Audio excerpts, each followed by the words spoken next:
Hello my hearty friend, welcome to today's video. We are going to have a little play with a mixed media piece today on my art creation sketchbook.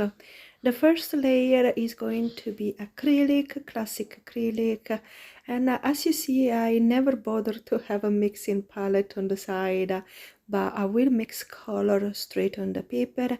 And here we have a yellow, white, a dark blue and gold color, and as I mix them in I will gain a beautiful soft aqua bluish kind of color.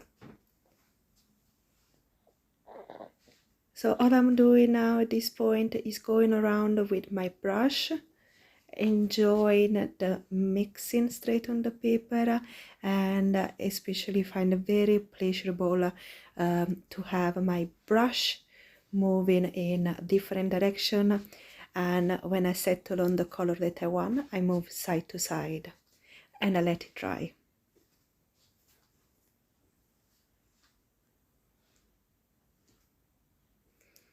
Once dry, I move now to acrylic ink. I'm using this pearlescent pink first to make some mark making on the side, and this is my favorite color on my set of acrylic ink.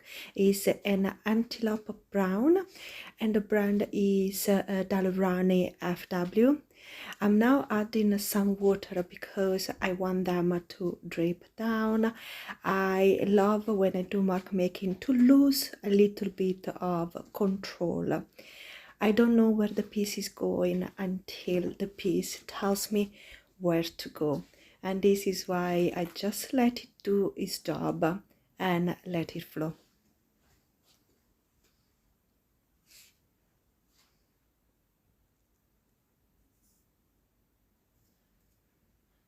I decided I really like that pink on the corner, so I add a little bit more on opposite side, and then I'm going to add some bright green on one of the side of the pages. At this point I still didn't know the direction of the painting or where I wanted to look at, if from the side or straight up. I'm going to add a bit of water because for the amount of ink I put, it just will not move and I want it to move. So I add some water and let it drip however the paint wants to go. The paint decided the direction.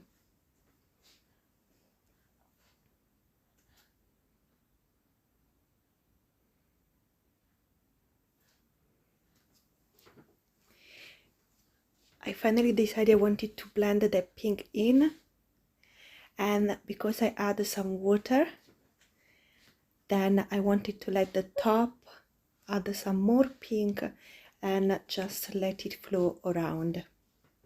When you add water as a base and then your acrylic ink on top, it flows so beautifully.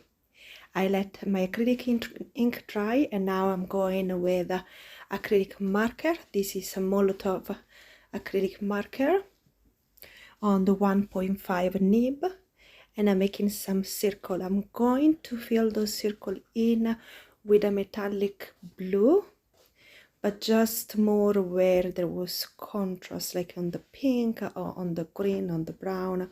And then I'm taking a purple color. This is a Posca pen, and I'm going to fill in some space and give a bit the idea of a drop.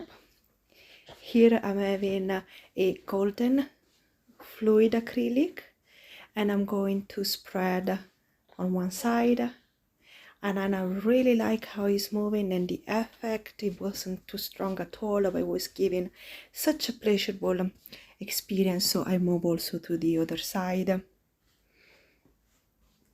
and I will fill later on the rest of the page with this sort of drop of water, because I really like the idea of having them, so I fill up also the rest of the pages, but I will do that in the end. Now I'm moving using my Paul Rubens oil pastel. I love these guys, they are so buttery creamy, they just move smoothly on the paper, and mixing the color in. I start with some dark red and some dark violet and orange color, and green for the base. And all I'm doing for a while, I stay a bit on this part, is to add different gradient of green and different gradient of orangey red for the top. Here you see I decided to add some highlight before to move with the other color. And sometimes I'm mixing with the tool, sometimes I'm just going straight up with my fingers.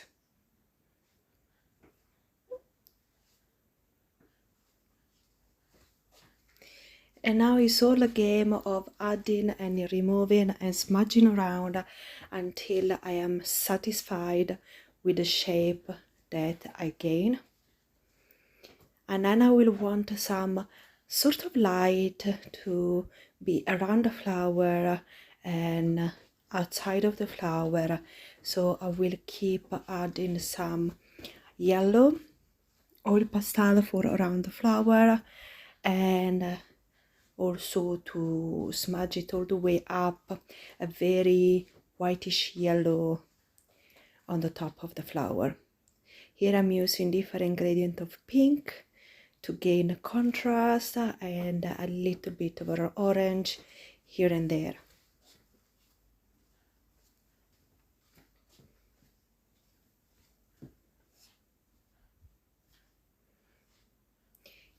Here is where I add my yellow, a very pale yellow around the flower, and I'll move it in a way that is directed on the outside of the flower. So it's giving some movement and direction to my piece. I'm adding some more gradient of green because if I felt it was a bit too fainted, it wasn't really popping, so it felt a bit awkward. And as you see, I add the rest of the droplet, and I'm adding some white yellowish color to smudge things toward the outside. And this is all done for this piece. It is time to remove the tape and let you enjoy the final result. Actually, later on I will decide that I prefer look at the piece not from this direction but straight up as the sketchbook opens naturally. Thank you so much for watching. Don't forget to like the video, click subscribe if you haven't already, and I'll see you next time. Let me know in the comment what you think of this piece and what you will add to it to give a extra depth. Bye!